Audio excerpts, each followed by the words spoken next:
Мыйзамсыз аракеттер өлкөнүн бардык тармактарында күч пара берип, пара талап кылган учурлар коомчулукка белгилүү. Жемкорлукка түрткөн мындай кадамдар адатта түрдүү мыйзамсыз ишти тез бүтүрүүнүн амалында жасалат. Ооба, перевозка кылганда эки мындай немеге чай чакка ташап кеттим дейт. Таштай албайсың, бересиң да эле жок. Ооруканаларда бар да. Жок эмес. Бирок мурдага караганда кыйла азайды. Бирок жакшы азыр. Мурда кайсы бир байлар эле неме кылып келген. Анан азыр эми жакшы эле деп ойлойм мен. Ишиң түшүп барасың. Любой жерге барсаң коррупция, мурдагы адам көлдөйт. Пул турат. Пул бербесең иш справкага пул төлөйсүң. Мурда 50 сом алса 100 сом алып атат. Biraz мындай кичинекей дамком бирлерден справка алышы. Бардык тармактарда бар. Мектептен гана айылдагы мектептерде гана болбошу мүмкүн. Онун башка жерлердин бардыгында бар да коррупция. Алардын басымдуусу акчасыз иш бүтүрүүгө болбойт деп сот күч түзүмдөрүн билим берүү, медицина тармактарын аташты. Айрыкча ооруканаларда бул көрүнүш ачык байкалат. Күнүнө жүздөгөн бейтаптарды кабыл алган Ош облустар ооруканасы коррупцияга жол берилбестигин билдирет. Эч кандай жок, талон менен алып, кассага акчасын төгүп, ар бир отделенияга бөлүмдөргө перевод алып талон боюнча. Ушул коррупцияга эч кандай бул жерде жок. Кирдик окулистке. 224 сом сурады. Мен айттым, эмне себептен десем, врач көрдү, аппарат бар. Силерге зарплата берилбейби дедим. Аппарат полный бесплатный болуш керекпи? Мен айттым, кассага төлөйм, ана мен силер менен башкача сүйлөшөм. Мен Минздравга чейин барам дедим. Зам врачына кирдим, бизде андай мындай, сен түшүнбөй эле келип алдың. Андай эмес кыздар. Коррупция жойула, Кыргызстанда полный жойгула. Коррупция дебей эле азыр талондорду деле направление менен бесплатный эле алдык. Просто очередь көп болуп атат да. Дарыгерлерди көбөйтүш керек.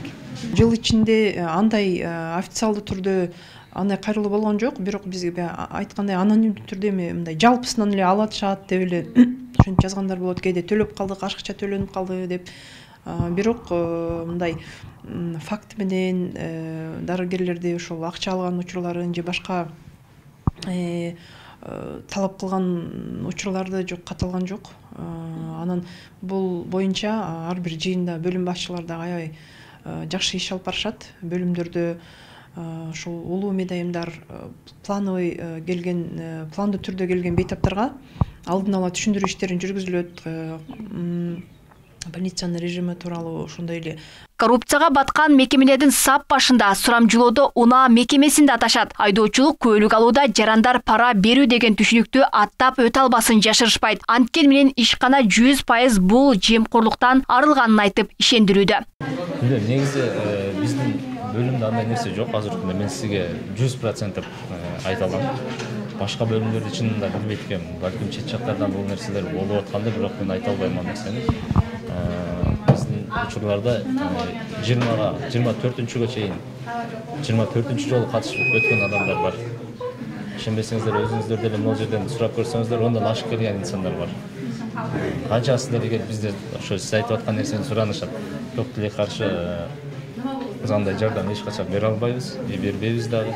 Ошол айдоочулук көйлөгүн алайын десе 5000ге берчилен мурун азыр 5000 50 000 калыпты дешип атат азыр. Билбейм мен.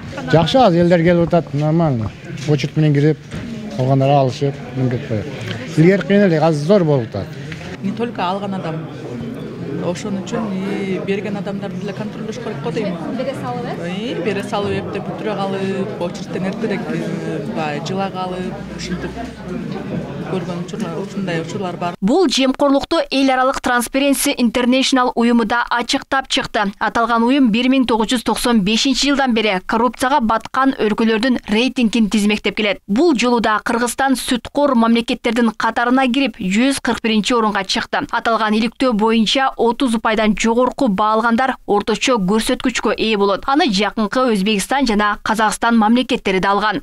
Албетте бизде Кыргызстанда коррупция жок болуп кеткен жок.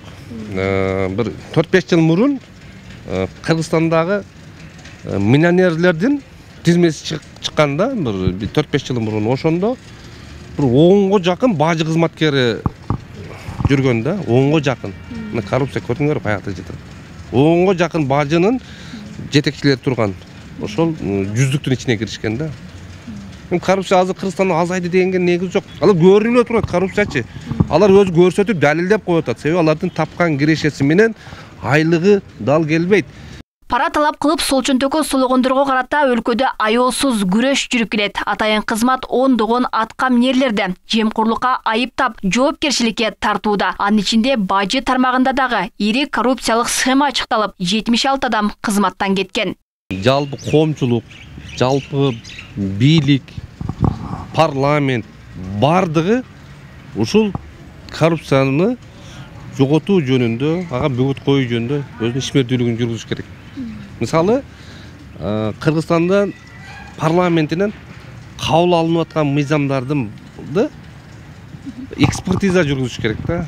Кандай гана мыйзам кабыл албасын, ошол кабыл алынып аткан мыйзамдарда коррупцияга жолу ачып кете турган мүмкүнчүлүктөр барбы, жокпу?